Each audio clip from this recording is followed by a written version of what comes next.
데뷔를 딱 하고 나면은 후배들이 그 다음 차기작을 준비를 못 해가지고 거의 방황하는 걸 많이 봐요. 저도 그런 시기가 조금 있었습니다. 그러니까 바로 데뷔 그 자체가 목표이기 때문에 딱 데뷔만 하면 많은 작품들을 막 그냥 그 거미줄 뽑듯이 막 뽑아낼 줄 알았는데 딱 데뷔 한 작품 내놓고 나면 그 다음엔 침묵에 본의 아니게 그런 시기가 후배들이 많이 찾아오더라고요. 후배라고 핑계를 댔는데 저도 그랬었습니다.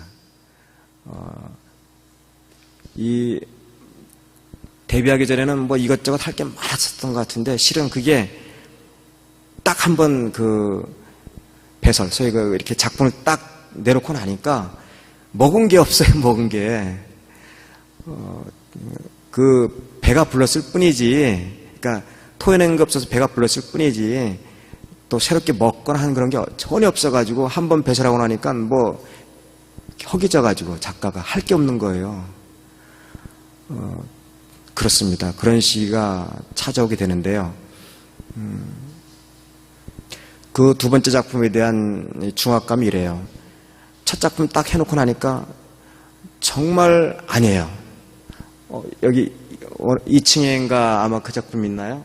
제 초기작들이 있는데 그 돌개바람이라고 있습니다. 또 티오른공이라고 있는데 그걸 내놓고 나서 한 몇 개월간 오토바이 타고 싸돌아다녔던 것 같습니다. 그림 안 그리고. 하여간 이거예요. 그러니까 그 중압감이. 내가 차기에 해야 될 작품은 무엇이라고 정확하게 알 수는 없지만 적어도 이 첫 작품은 아니다. 이 방법은 아니다라는 거예요. 그러니까 정확한 명확한 지향점은 없지만 이거는 아니다라는 막연한 지향점이 생겨가지고 첫 작품에 해놨던 그런 모든 방법이 이걸 다시 또 하면 난 매너리즘에 빠진 거고 이건 정말 아니다. 다시는 보고 싶지 않다 한 작품들이에요. 첫 작품들 되게 보면은 첫 작품이 그 두 번째 작품의 중압감을 더 무겁게 만들고요. 그 두 번째 작품은 세 번째 작품을 더 무겁게 만듭니다. 적어도 지향점이 더 이렇게 좁혀지긴 하지만 첫 작품 할 때보다는 좁혀지긴 하지만 두 번째 작품도 아니다 이거예요. 그래서 제가 아니라고 하는 거 그릴 때는 즐거웠는데 출판에 딱 나와서 다시 이렇게 객관적인 검증을 하려고 할 때 또 집에서 쓰는 용어 쓸 뻔했습니다. 정말 원고를 찢어버리고 싶어요. 실제로 찢어 떠놓은 곳도 있습니다. 책 발표하고 나서. 정말 그릴 때는 확 흡입돼가지고 이게 전부인 것 같아 지금 막 확 기쁜 마음으로 그렸는데요. 과거에 제가 중학교 때 만화가가 자기 원고에 푹 빠져가지고 새벽 2시에도 막 울고 웃고 하면서 자기 캐릭터 따라 하면서 그렸던 그 낙원이 저한테도 있었던 것 같은데 책을 딱 발표하고 나면은 지옥에 찢어버리고 싶더라고요. 그걸 몇 번 경험하게 되니까요. 초기 때 어느 정도 포기하면서 한 작품들이 있어요. 이를테면은 검증하지 말자. 일단 하고 싶은 거 설사처럼 한번 쏟아보자. 다 한번 해보자 해가지고 실험적인 것이든 또는 그의 어떤 그런 제 기량을 자랑하고 싶다 하여튼 모든 것들을 기왕이면 단편으로 빨리 그런 작품들을 발표하고 싶었어요. 왜냐하면 긴 장편으로 하면 끝까지 그걸 책임을 져야 되니까 작업을 전체 끝까지 살펴야 되니까 소재의 순환을 빨리빨리 못해요. 장편 같은 경우에 단편에다 걸 많이 소화하기 시작했는데 초기에는 단편들 좀 많이 발표했었습니다. 그래서 단편들 하면서 후회 없도록 차후에 그걸 좀 해볼 걸, 그 나이 때 좀 해볼 걸 이런 생각 가졌던 것들을 다시는 후회하지 않도록 생각나는 것마다 또 뭐 이렇게 실험해보고 싶은 것마다 막 초기 때 막 발표를 해봤었습니다. 다행히 만화 그리는 후배들은 싫어하지 않더라고요. 그런 나온 것들을. 그러니까 쳐다보지 않은 거예요. 쌓아놓고 그게 좀 어떤 문제가 있는지 과거에 또 이 복잡한 얘기하면 좀 그렇고 하여튼 이 변을 가지고 아이의 변을 가지고 엄마들은 대략 아이가 건강한지 아닌지 좀 알 수 있는 그런 단계도 있지 않습니까? 예, 그처럼 묽은 똥을 싸면 좀 아이가 어떻다는 것도 알게 되고 그러니까 그렇게 확인하면서 어떤 아이의 건강 상태를 그러니까 작품에 대하는 자세를 이렇게 체크하는 게 아니고 아예 안 봤어요. 한번 발표한 것들은 배설물처럼 아예 그냥 보지도 않았었습니다. 배설물처도 실은 봐야 되는데, 배설물이라도 봐야 되는데 보질 않았었습니다. 막 발표를 하고 어느 무렵 중인가 이제 그런 거 내놓은 것조차도 이제 식상하기 시작해가지고요. 좀 고민할 때예요. 그러니까 에너지가 얼마 없다는 걸 알 나이 때예요. 조금 더 얘기를 펴서 하겠습니다. 펼쳐놓고 하겠습니다. 얘기를.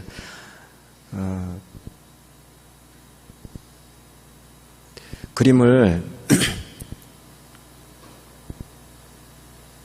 그러니까 그 만화를 이렇게 그리다 보면 아까 지향점 얘기도 하고 그랬지 않습니까? 모든 것들이 만화를 그릴 수 있는 어떤 원동력이 되는데 어느 시기 그런 것까지 지향점이라는 것들이 다 놓쳐지게 되고 어느 시기 딱 오면은 뭐 지옥이라고 표현하기도 그렇고 회색지대 정도 하여튼 표현하자면 이런 시기가 오는데요. 이게 흑과 백이라는 어떤 그런 만약 그 즐거웠던 시기가 불행했 정말 그 만화인 걸 가슴 아파하고 막 그 절망적이다 했던 시기를 흑으로 돈다면 여기는 회색지대 정도. 지금 얘기하려고 하는 이 시기는 회색지대 정도 되는 것 같은데요. 이 작업을 하다 보니까 소재가 없어서 작업을 못하는 게 아니고요. 소재가 없어서 작업을 못하는 게 아니고 에너지가 없어서 작업을 못하게 돼요. 엔진. 그러니까 엔진은 준비됐는데 그 엔진을 돌아가게 하는 가솔린이 없는 거예요. 이렇게 되면 또 소재처럼 할까봐. 근데 소재는 아니에요. 소재는 무궁무진한데 다 다를 것도 많은데 이런 겁니다. 한 작업에 매달리면요. 만화가 한 꼭지, 한 이야기에 매달리게 되면은 연재 같은 경우 잡지하게 될 때 긴 호흡을 가진 이야기를 하게 되면 한 3년이 지나가요. 한 타이틀 가지고. 2년, 3년 지나고 어떤 경우는 5년 정도 이렇게 지나고 합니다. 일본의 어떤 작가는 한 타이틀만 가지고 10년을, 우리나라도 그런 후배들이 있어요. 열혈강원가 하는 그 작품을 쓴 친구는 지금까지도 그걸 하고, 자기 데뷔작부터 지금까지 하고 있으니까 호흡이 굉장히 길죠. 근데, 소재가 없어서 못 그리는 게 아니고, 에너지가 없어서 못 그리게 되는데, 이걸 어떻게 표현해야 되겠습니까?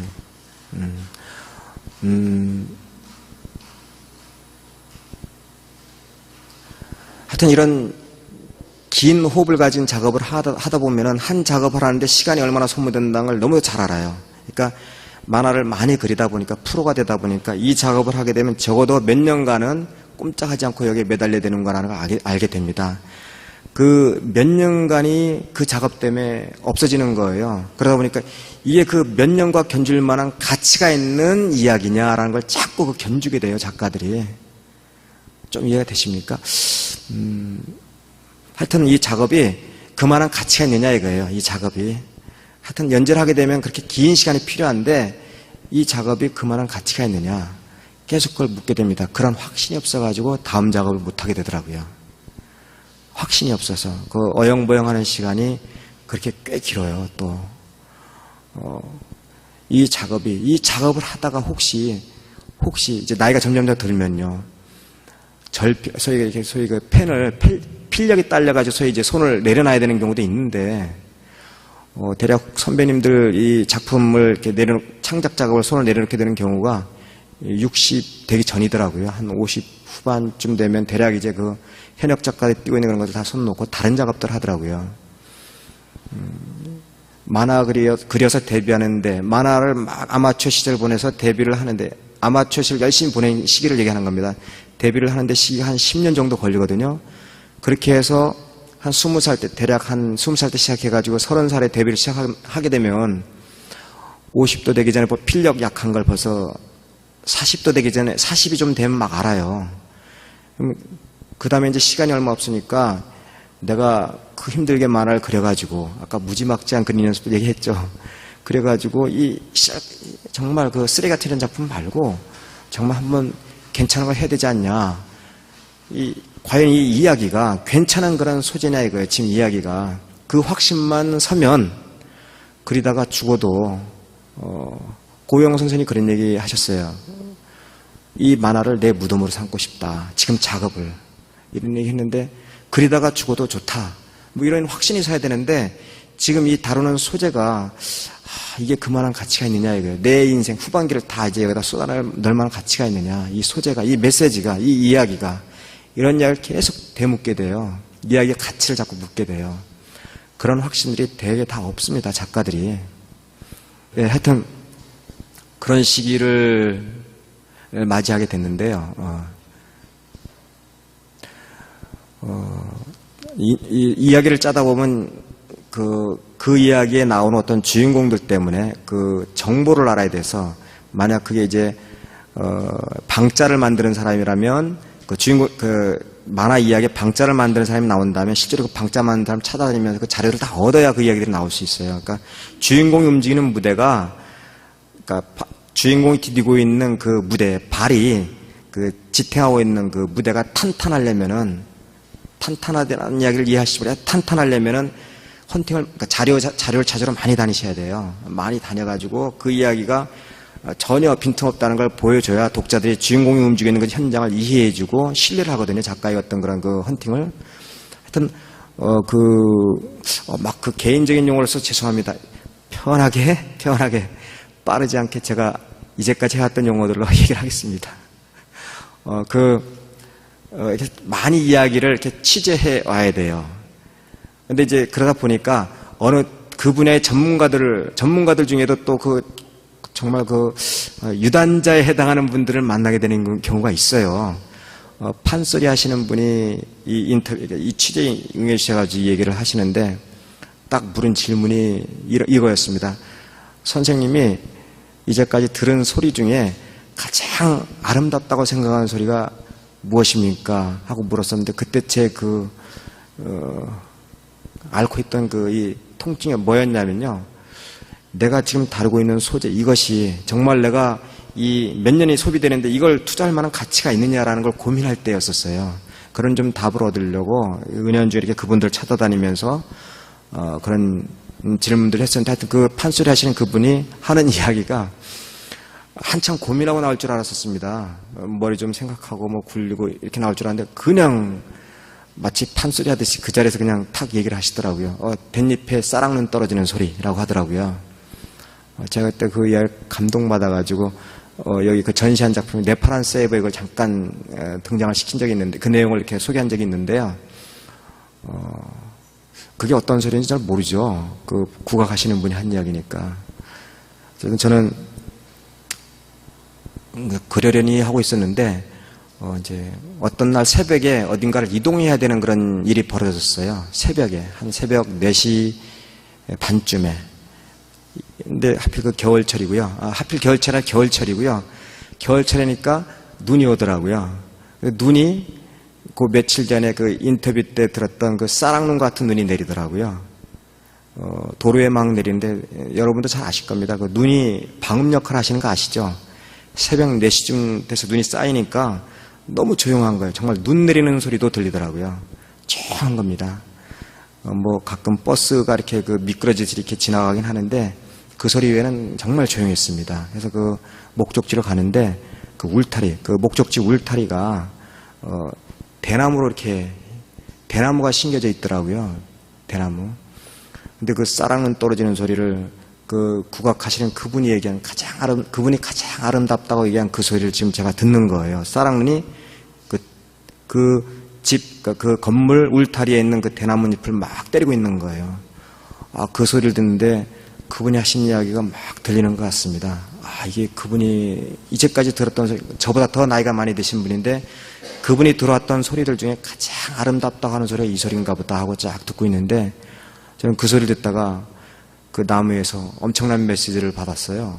욱 하고 놀란 그런 받았는데, 한겨울인데 그 대나무 잎이 파랗더라고요. 그냥 한겨울인데도 자기 그 색깔 잃지 않은 나무들이 한 몇 가지 있죠. 뭐 소나무라든가 대나무를 보고 뭐 말라서 뭐 누렇게 됐다는 그런 게 아니고, 그 파란 대나무잎이 그 하얀 눈에 더 눈에 도드라지게 띄는 겁니다. 차라락 그 쌀랑눈 떨어진 소리는 계속 들리지요. 그 대나무잎은 파란색 그 새벽 4시에 눈밭에서 확 보이지요. 그 가슴을 친 그 메시지를 놓치지 않았는데요. 그거였습니다. 한겨울이 돼도 자기 색깔을 잃지 않는. 그러니까 유행 따라가지 않고 언제고 내 색깔을 잃지 않는, 그 어떤 색이 있다면 그 색을 잃지 않는 살아있는 그런 작업을, 그런 작품을, 그런 메시지를 붙잡고 그런 작업을 해보고 싶다라는 생각이 그때 딱 들더군요. 하여튼 이 작업이, 지금 하는 이 작업이 과연 그만한 가치가 있느냐라는 질문은 그때 교통정리를 했습니다. 그래서 이야기 고르는 방법도 그때 선택을 했고요. 그러니까 어떤 이야기를 해야 될지, 작가로서 어떤 이야기를 해야 될지, 후에 그만한 가치가 있는지 이런 걸 계속 질문하지 않는 바로 선택의 방법을 그때 이제 터득이라면 터득이고 뭐 이렇게 해가지고 그때 이제 교통정리를 하기 시작해서 그 두려움은 없는데요. 그래서 지금 선택한 작품 영년이라고 최근작이 있는데요. 이걸 작업하면서 저도 고 선생님 같은 말을 고우영 선생님 같은 말을 했습니다. 이게 혹시 내 마지막 작품이 되더라도 좋아라는 이야기를 할 만큼 좀 이렇게 작업에 많이 이렇게 작업에 덤비는 어떤 마음가짐이 상당히 안정적으로 변했고요. 그리고 낙원이 됐습니다. 다시.